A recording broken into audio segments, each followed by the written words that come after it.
warahmatullahi wabarakatuh.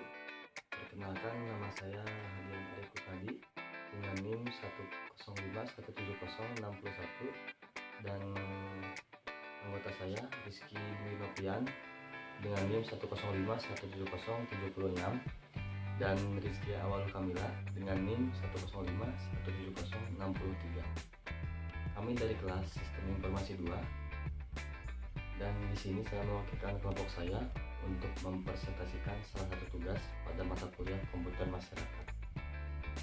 Yang mana pada di sini materi yang akan saya paparkan adalah mengenai kasus kebocoran data user Bukalapak. Langsung saja ke poin pertama. Apa sih Bukalapak? Bukalapak merupakan salah satu pasar daring online marketplace terkemuka di Indonesia yang dimiliki dan dijalankan oleh PT Bukalapak. Secara simpelnya, Bukalapak adalah perusahaan startup asal Indonesia yang menyediakan jasa tempat untuk para pedagang dan konsumen bertemu secara online, hanya dengan memasukkan produk yang diinginkan pada kolom pencarian. Konsumen dapat dengan mudah mencari referensi dan memilih kira-kira produk apa yang ingin dibeli tanpa harus datang langsung ke toko penjual. Lalu apa itu kebocoran data? Kebocoran data merupakan pelanggaran data berupa data yang merilis informasi pribadi ataupun rahasia yang disengaja atau tidak disengaja dicuri oleh orang yang tidak dipercaya, sehingga data yang diambil tersebut disalahgunakan tidak sebagai mestinya. Berangkat dari perusahaan Bukalapak dan kebocoran data, baru-baru ini sekitar pada bulan Mei 2020 lalu terjadi kembali kebocoran data pada perusahaan Bukalapak, di mana data yang bocor tersebut merupakan data milik user pengguna Bukalapak. Data user Bukalapak yang berhasil diretas oleh para hacker sebanyak atau kurang lebih hampir 13 juta akun diretas. Langsung saja pada poin kedua, fakta-fakta mengenai kebocoran data user Bukalapak. Data user Bukalapak yang bocor dikali bocor dan untuk dijual di web gelap atau dark web.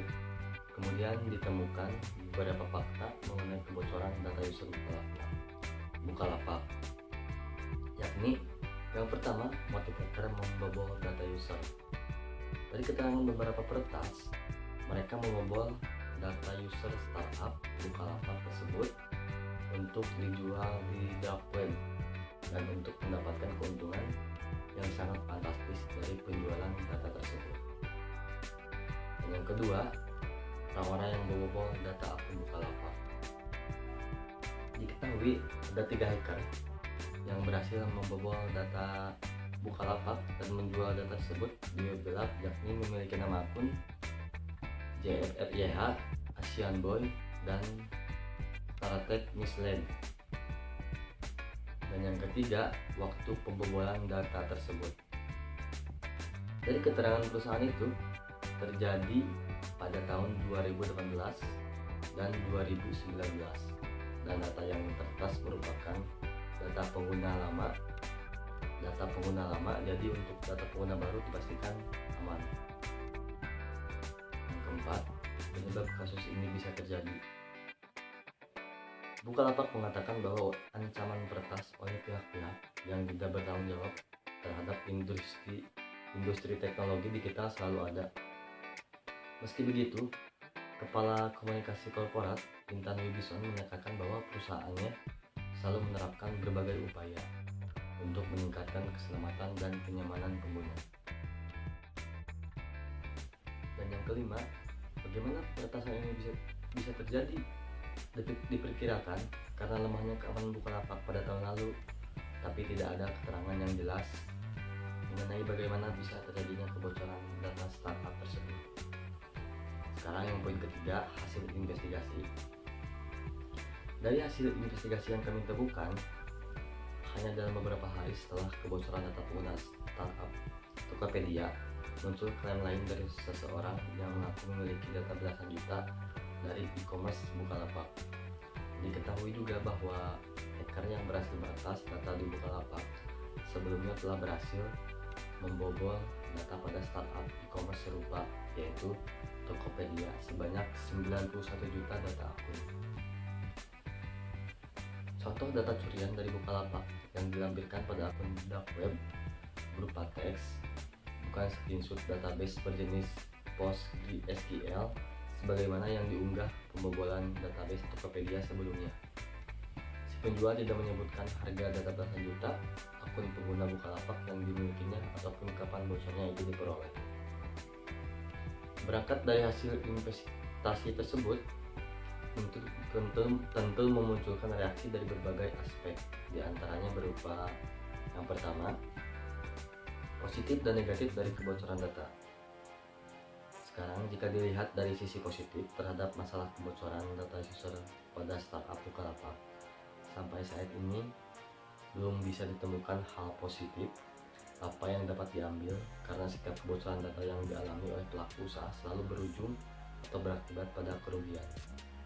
Yang paling terasa dari hal negatif kebocoran data pada pelaku usaha adalah kerugian berupa turunnya rasa kepercayaan konsumen dalam berlangganan kembali dengan pelaku usaha yang terkena kebocoran data. Dan yang kedua, manfaat dari kebocoran data. Bagi pelaku usaha Bukalapak tentu tidak mendapat manfaat apa-apa dari kebocoran data. Paling yang menjadi perhatian khusus bagi pihak Bukalapak adalah untuk lebih memperkuat dan memperketat keamanan data pengguna sehingga kebocoran data tidak terulang kembali.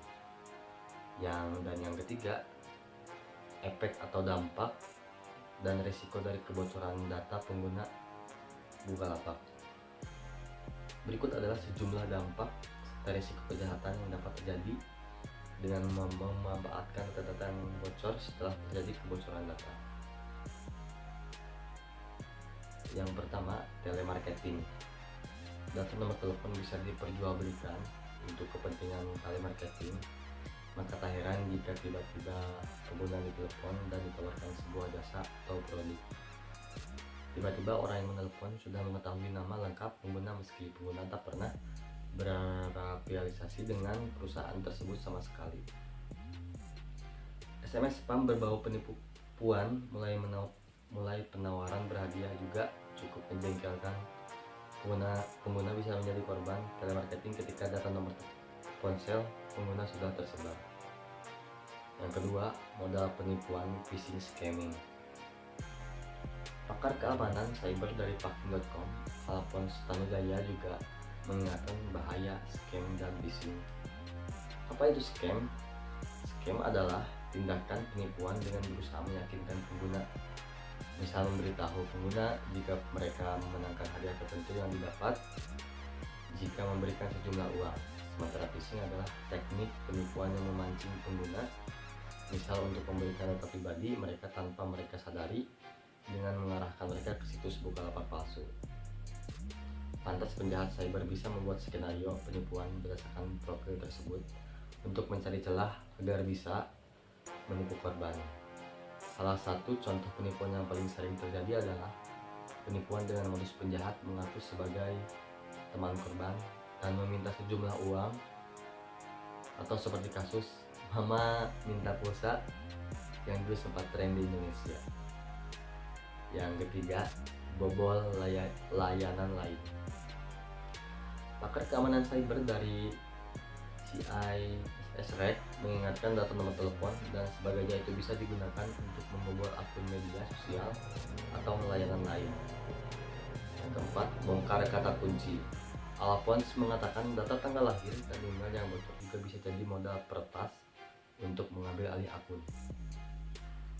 Sebab tanggal lahir sering digunakan sebagai kata sandi. Oleh karena itu, Alphonse menyarankan agar jangan menggunakan tanggal lahir sebagai kata sandi. Yang kelima, membuat akun pinjaman online diam-diam. Hanya itu, penjahat juga bisa mengajukan peminjaman di aplikasi pinjaman online dengan bermodalkan data-data yang sudah bocor. Pertama-tama peretas harus mampu mengumpulkan data KTP dari data-data yang telah bocor.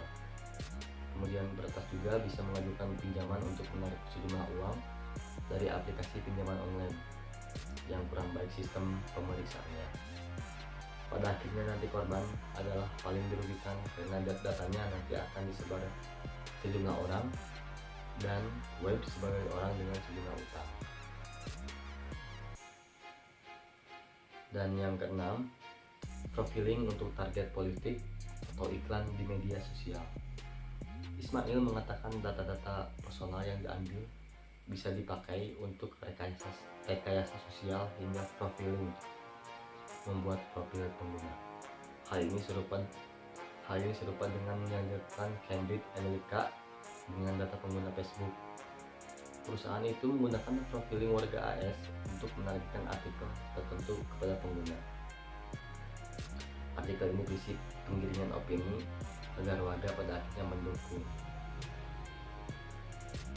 Nah, dari ketiga poin tersebut dapat dibuat kesimpulan bahwa kebocoran data pengguna Bukalapak menyebabkan banyak kekhawatiran dari para pelanggan Bukalapak. Dari sisi Bukalapak pun mendapat kerugian berupa berkurangnya bahkan kehilangan kepercayaan untuk berbelanja kembali di Bukalapak. Tetapi dari pihak Bukalapak langsung memberi tindakan cepat berupa memperketat keamanan sistem dan memberikan informasi kepada para pengguna untuk memverifikasi dua arah akun serta selalu mengganti kata sandi akun secara berkala. Mungkin itu saja yang ingin saya sampaikan. Apabila ada yang ditanyakan, silakan isi di kolom komentar.